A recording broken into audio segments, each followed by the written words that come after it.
question, why can't I understand you?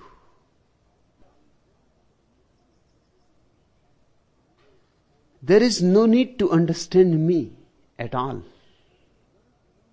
What is needed is to understand yourself. How is it going to help you if you understand me? And what you will understand in understanding me? You will understand what I say. You will collect it. You will become more knowledgeable. And that is not going to help. In fact, it can become even a great hindrance. All knowledge becomes hindrance in wisdom. I am here not to make you understand me. I am here to help you to understand yourself. You have to watch more closely your own actions, your relationships, your moods, how you are when you are alone, how you are when you are with people, how you behave, how you react, whether your reactions are past oriented, fixed patterns of thought, or you are spontaneous, responsible. Watch all these things. Go on watching your own mind, heart. That's what has to be understood. That is the book to be opened. You are the unopened book. And millions of people die as unopened books. Their pages uncut. Please don't die as an unopened book. Read, go deep into your being. You are carrying all the Vedas and all the Bibles and all the Qurans in you.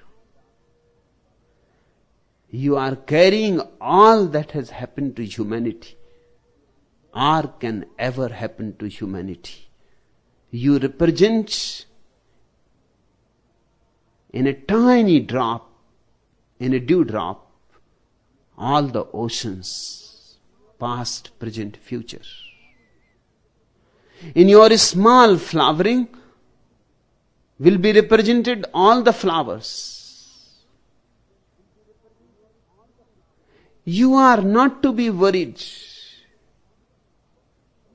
about what I say. How can you understand it in the first place? I say from my heights, using the same language that you use, because there is no other language. But I give those words different meanings, twists and turns.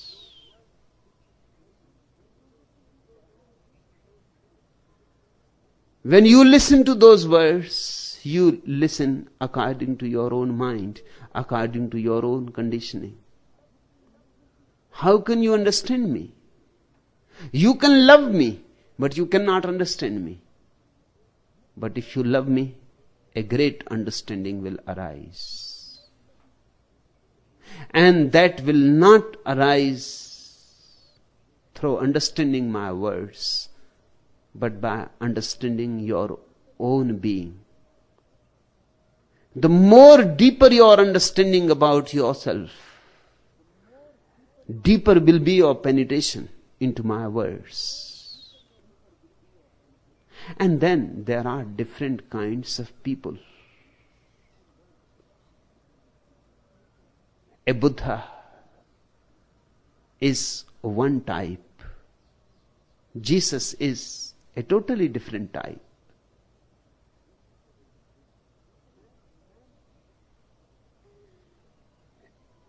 A man who can understand easily Jesus may not be able to understand Buddha easily, may find it almost impossible.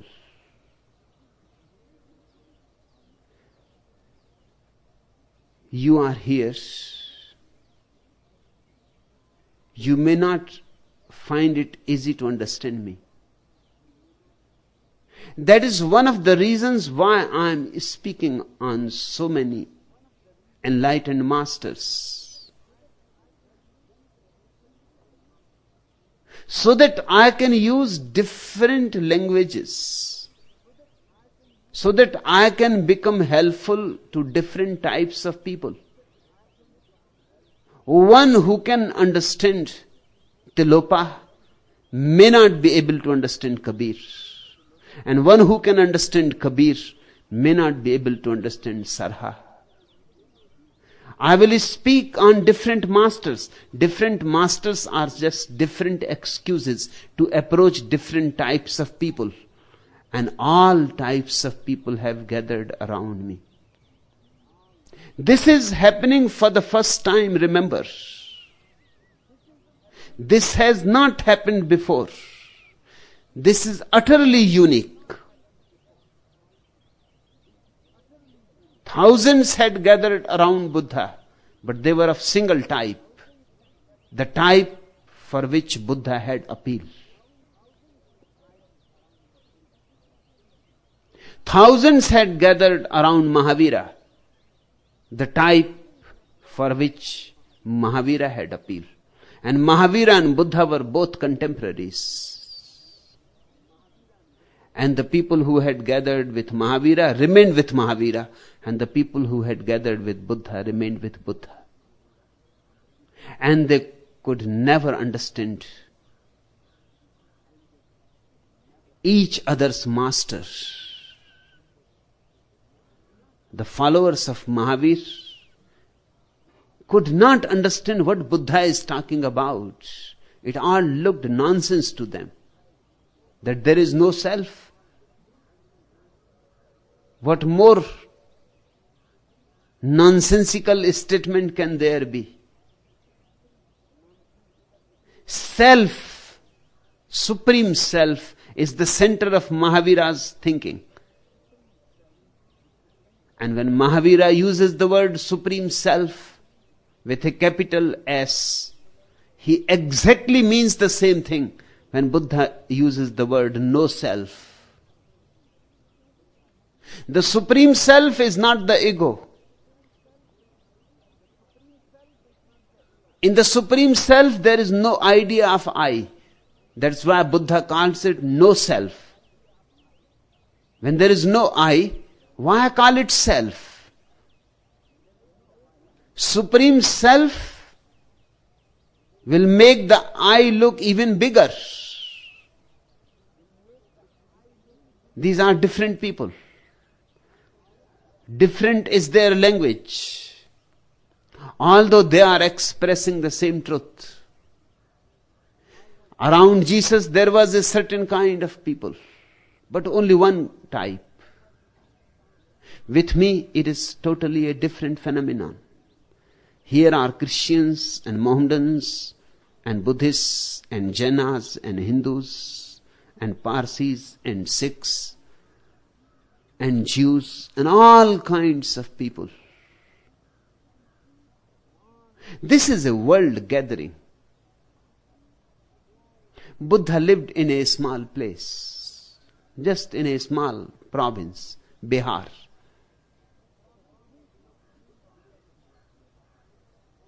The province was named because of Buddha. Bihar means wandering of the enlightened one. The place of his wanderings. In a small place he wanders. Jesus was never heard beyond his small country. Almost of no importance was his country. It became important only because of him. And only later on. Otherwise, it was just an unimportant country, a desert.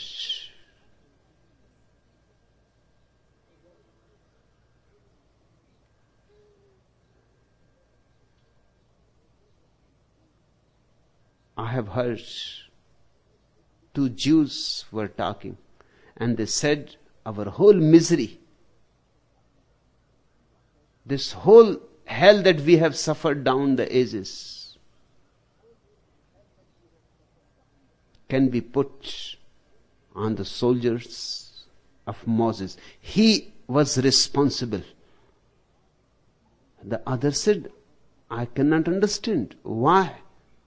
Why Moses was responsible for all our misery? He did all he could to help us. But the other was adamant. He said, no. While leading us from Egypt, if he had moved to the left rather than to the right, all the oil would have been ours.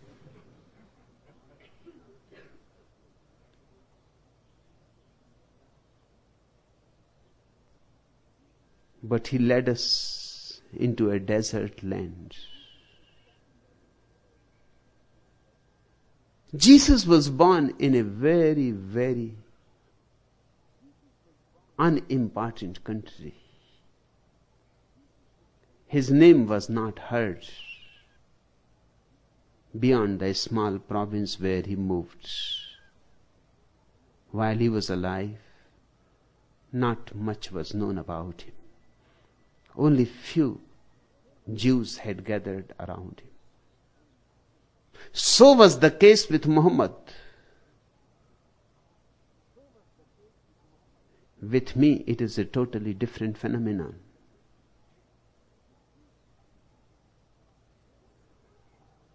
Almost all kinds of people have arrived here.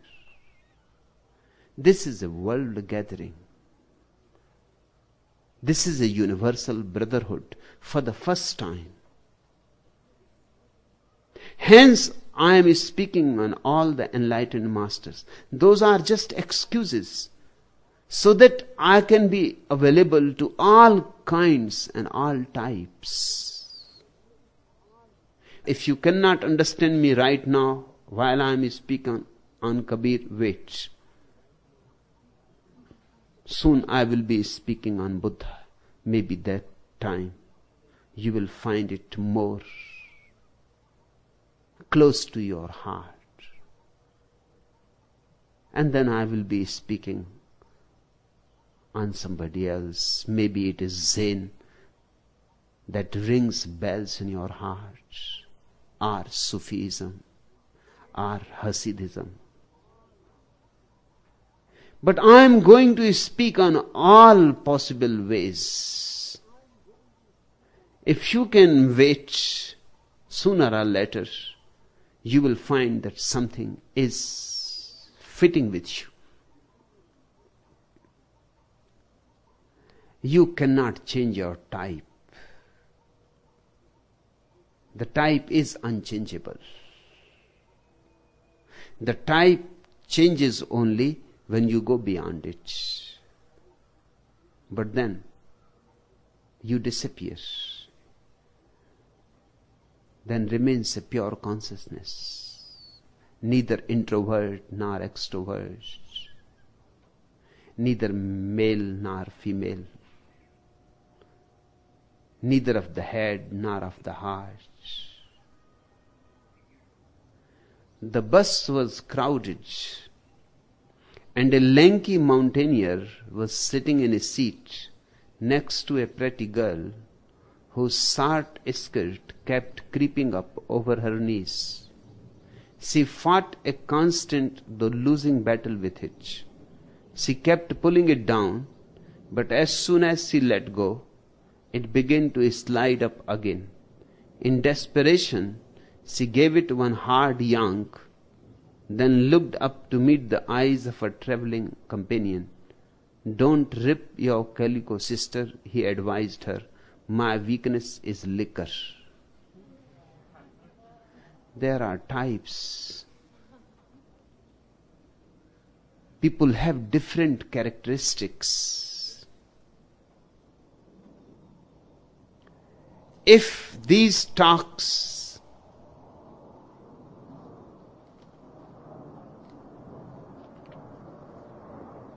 are not getting to your heart,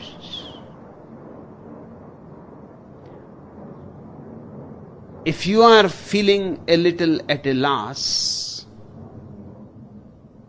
don't be worried. Try to make the best that you can. And be silently patient. I go on speaking every day. One never knows when is the right moment for a certain person. It is a question of type and also of mood. In a certain positive mood, you simply understand with no effort. In a negative mood, you make all the efforts and still you fail. A certain morning, you are feeling in such harmony, such deep well-being, that your eyes are clear. The mind is not noisy. You are in a state of melody. And then something strikes home. Suddenly goes like an arrow and penetrates into the being.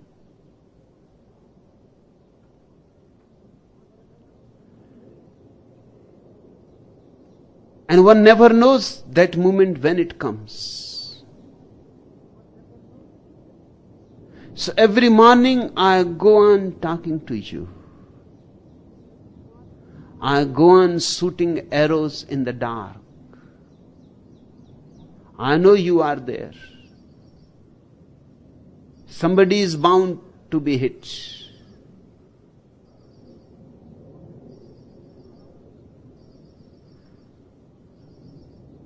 Your time, your moment will also come. Be a little more patient.